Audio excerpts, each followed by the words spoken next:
ये जो है इंस्ट्रूमेंट है लेबलिंग से रिलेटेड, ठीक है। ये आपका है आईओपी लेवल। क्या है? आईओपी लेवल, जिसका पूरा नाम है इंडियन ऑफिस पैटर्न लेवल। ये इसका ट्राइपॉड है। क्या है? ट्राइपॉड है। और आईओपी लेवल में भी अपने 3 ट्राइपॉड बने रहते हैं। इसके 2 तरह के एडजस्टमेंट होते हैं, rough adjustment and fine adjustment. Rough adjustment इस ट्राइपॉड से करते हैं और फाइन एडजस्टमेंट इससे जो लगे स्क्रू है इनसे कर लेते हैं। ये लगभग जो है 30 बार खुल सकता है, तो हम खोलते 15 बार ही हैं, इसलिए 15 बार खोलते हैं कि अगर हमें कसना हो तो 15 बार कर सकते हैं और खोलना हो तो 15 बार और खोल सकते हैं। यानी कि हमारे पास जो एक्सपेंशन का टाइम है वो लगभग 30 टाइम्स का हो जाएगा। अगर हम पूरा कस देंगे तो हम मजबूर हो जाएंगे। दूसरा, इसमें लेवल पता लगाने के लिए एक स्प्लिट लेवल लगा रहता है। ये साइड इसकी क्या कहलाती है? आई पीस, और ये कहलाता है ऑब्जेक्ट बेल। ये इसका फोकसिंग स्क्रू है। जब हम मिलाते हैं ना उसको रीडिंग पढ़ने के लिए तो एकदम साफ रीडिंग हमें दिखे, फोकसिंग स्क्रू, ठीक है। और ये जो नॉब एक पतला सा है, इधर होल है, ये साइटिंग वेन कहलाता है। हम इससे जो है लेबलिंग स्टाफ की तरफ जब मिलाते हैं तो साइटिंग करते हैं। और लेबलिंग स्टाफ को पकड़ने का सही मेथड ये है कि इसको हम इस तरह पकड़ते हैं। आपने जो है दोनों जो पंजे हैं उनसे इसको दबा लेते हैं लकड़ी को, और पीछे एड़ियां मिला लेते हैं और हाथ को यूं करते हैं, इसलिए कि हमें रीडिंग दिखती रहे। अगर हम ऐसे पकड़ेंगे तो देखो रीडिंग ढक गई, तो हमेशा कैसे पकड़ना है? ऐसे पकड़ना है, और अपनी नोज से इसको बीच में लगा लेंगे, सीधे खड़े हो जाएंगे तो एकदम ये सीधा रहेगा, इधर नहीं रुकेगा ना इधर झुकेगा, सीधा रहेगा, पकड़ अच्छी रहेगी। तो इस तरह से इस पर रीडिंग लेते हैं। रीडिंग लेने का मेथड हमने बताया कि जो रेड कलर से 0, 1, 2, 3, 4 है, ये मीटर रीडिंग है। ब्लैक कलर से 1 से लेकर के 2, 3, 4, 5, 6, 7, 8, 9 ये डेका सेंटीमीटर रीडिंग डिनोट करती है, इंडिकेट करती है। Each digit of Deka centimetre divided into 20 parts of white and black strip, just like 1, 2, 3, 4, 5, 6, 7, 8, 9, 10। White देखिए 1, 2, 3, 4, 5, 6, 7, 8, 9, 10।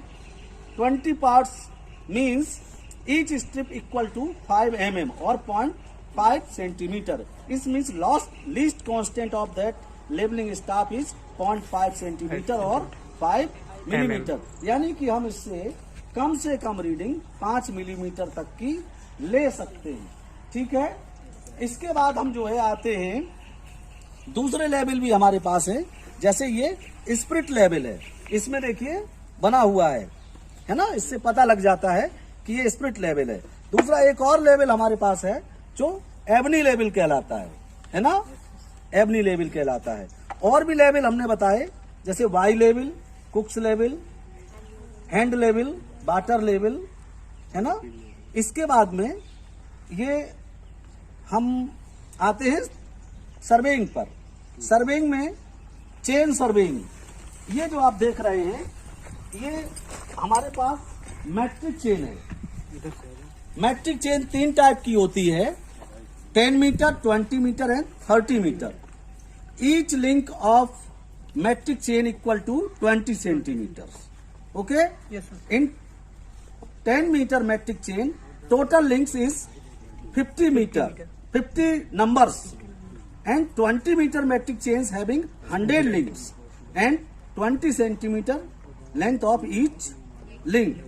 And in 30 meter metric chain total links is 150 and each link length is 20 centimeter also. Means तीनों चेनों में 20 centimetre लंबाई ही है एक कड़ी की। Matric chain जो 30 metre वाली होती है उसमें 5 लिंक के बाद एक ब्रास का रिंग होता है, छल्ला, जिससे हम पता लगा लेते हैं ये दूरी 1 मीटर है। इसी तरह से 5 मीटर डिस्टेंस के बाद अगर आप देखें तो एक टैग बना रहता है। ये देखिए हार्ट के आकार का, दिल के आकार का सिंगल नॉब, ये जो है इंडिकेट करता है 5 मीटर। फिर इसी तरह से आप देखेंगे कि इसमें दूसरा टैग लगा हुआ, टिक्की भी कह सकते हैं। इसमें देखिए 2 पॉइंट है, इस तरह से देखिए इसका मतलब 10 मीटर हो गया। और इसी तरह से तीसरा जो चिन्ह है वो जिसमें 3 टैग होंगे, और ये 3 टैग का मतलब हुआ 15 मीटर। इस तरह से 15 मीटर इस side and 15 metre second side. Total distance is या टोटल लेंथ इज 30 मीटर। तो मैट्रिक चेन में इस तरह से डिवीजन किया गया आसानी से करने के लिए। इसके बाद हम आते हैं प्लेन टेबल पे। ये जो हमारा है टेबल, ये क्या कहलाता है? Plane table. और ये इसका क्या कहलाता है? ट्राइपॉड। इसके बाद में ये जो नापने के लिए हम इसका एंगल रखने के लिए एलिडेट, क्या कहलाता है? एलिडेट कहलाता है। और जब हम चेन को यूज कर रहे होते हैं, लेके चलता लीडर, उसके हाथ में एरो पिन होती है, वो एरो लगाता जाता है और पीछे जो फॉलोअर होता है वो इनको निकालता जाता, गिनता जाता है। इस तरह से डिस्टेंस पता लगा लेते हैं हम। इसके बाद आता है मेरे पास कंपास। कंपास में भी एक आप ये देख रहे हैं, ये सिंपल ट्रफ कंपास है, ट्रफ कंपास, ठीक है। और ये वाला कौन सा है? प्रिज्मेटिक कंपास है, जो नॉर्थ डायरेक्शन को बताता है। इसमें 0 से लेकर 360 तक एंगल्स होते हैं, और ये ट्राइपॉड पर हम जो है इसको लगा लेते हैं।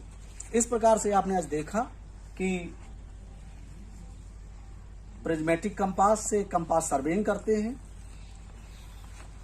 प्लेन टेबल से प्लेन टेबल सर्वेइंग करते हैं, और मैट्रिक चेन से या चेन से चेन सर्वेइंग करते हैं। हाँ, इसमें एक चीज और यूज होती है, जो रेंजिंग, ये जो रेंजिंग रॉड है, रेंजिंग रॉड होती है 25 सेंटीमीटर। इसका प्रत्येक जो है वो पार्ट्स होता है। देखिए 1 2 3 4 5 6 7 8, 25 अट्ठे 200, यानी कि 2 मीटर लंबाई होती है रेंजिंग रॉड की। और दूसरा हमारा जो ये है लंबा वाला, जो बेम्बू, बांस का भी हो सकता है, सॉलिड लकड़ी का भी हो सकता है, ये रेंजिंग पोल कहलाता है। और इंस्ट्रूमेंट जितने भी ये चेन सर्वेइंग है वो सर्वेइंग के हैं या लेबलिंग के हैं, वेल सीजन्ड, बढ़िया पकी हुई लकड़ी के बने होते हैं। ठीक है, तो आपको समझ में आ गया आज इतने इंस्ट्रूमेंट? यस सर, है ना। फिर से एक बार सुन लें, ये आईओपी लेवल है, और ये जो है आपका एबनी लेवल है, ये स्पिरिट लेवल है,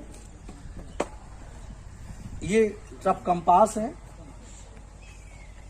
नजदीक से देख लें, देखिए इसमें एरो बना हुआ है, ये देखिए, और इससे हम जब घुमाते हैं तो नॉर्थ का डायरेक्शन पता चल जाता है।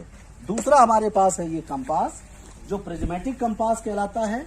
इसमें चूंकि प्रिज्म लगी हुई है, देखिए यहाँ पर, है ना, और 0 से लेके 360 तक इसमें रीडिंग्स बनी रहती हैं। तो ये आपका कंपास हो गया। इसके बाद में ये आपको बताया कि प्लेन टेबल हो गया, है ना। प्लेन टेबल ट्राइपॉड पर लगा रहता है, और ये इसका एलिडेट हो गया है।